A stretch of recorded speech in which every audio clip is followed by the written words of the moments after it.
वक्फ संशोधन बिल पर संयुक्त संसदीय समिति की बैठक से आज विपक्षी नेताओं ने वॉकआउट कर दिया। विपक्षी सदस्यों ने संसदीय पैनल की बैठक में हंगामा किया।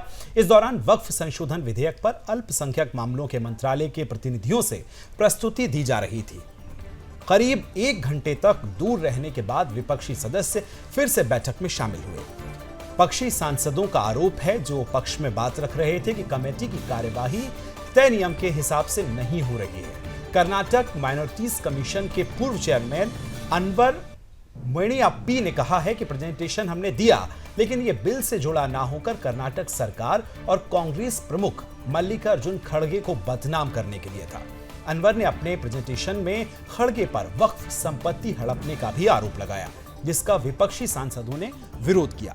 दरअसल मार्च 2012 में वक्फ के 2.3 लाख करोड़ रुपए के घोटालों का आरोप लगाने वाली मणियाप्पी कमेटी ने तत्कालीन सीएम सदानंद गौड़ा को अपनी रिपोर्ट दी थी, जिस पर चर्चा के दौरान यह बवाल हुआ है। इस खबर का पक्ष क्या कहता है, लावनी जी आपको बताएंगे।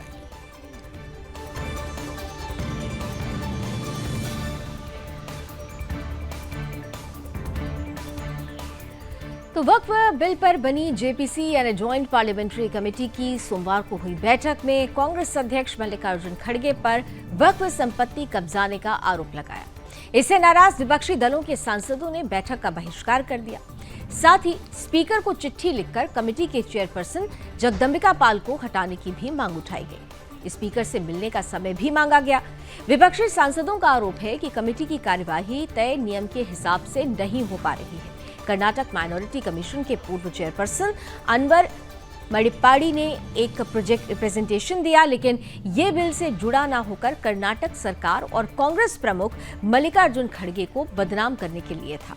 अनवर ने अपने प्रेजेंटेशन में खड़गे पर वक्फ संपत्ति हड़पने का आरोप लगाया, जिसका विपक्षी सांसदों ने विरोध किया। दरअसल मार्च 2012 में वक्फ के 2.3 लाख करोड़ रुपए के घोटाले का आरोप लगाने वाली मणिप्पाड़ी कमेटी ने तत्कालीन सीएम सदानंद गौड़ा को अपनी रिपोर्ट सौंप दी थी। अनवर उस समय कर्नाटक माइनॉरिटी कमीशन के चेयरपर्सन थे। उन्होंने ही इस कमेटी की भी अध्यक्षता की थी। करीब 8 साल बाद सितंबर 2020 में रिपोर्ट विधानसभा में रखी गई, जिसमें कांग्रेस के कई बड़े नेताओं के नाम भी शामिल थे और तभी से ये विरोध भी शुरू हुआ। अब इस खबर का विपक्ष क्या कहता है, आइए जानते हैं निम्न से।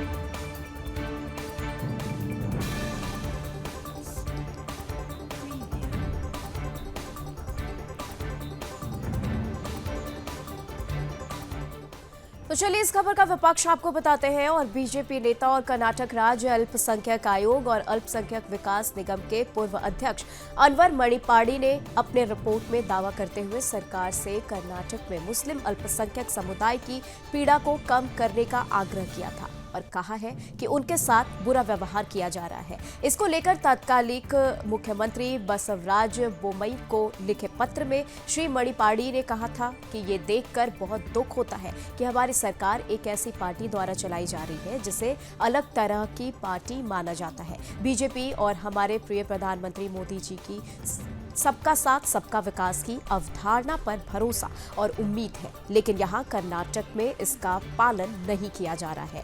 कर्नाटक में मुसलमानों की पीड़ा जानना बहुत दुखद है। मैं अपने मुस्लिम समुदाय के लोगों से मिलता हूँ और वे शिकायत करते हैं, उन्हें परेशानी हो रही है और गंभीर परिणाम भुगतने की धमकी दे रही है।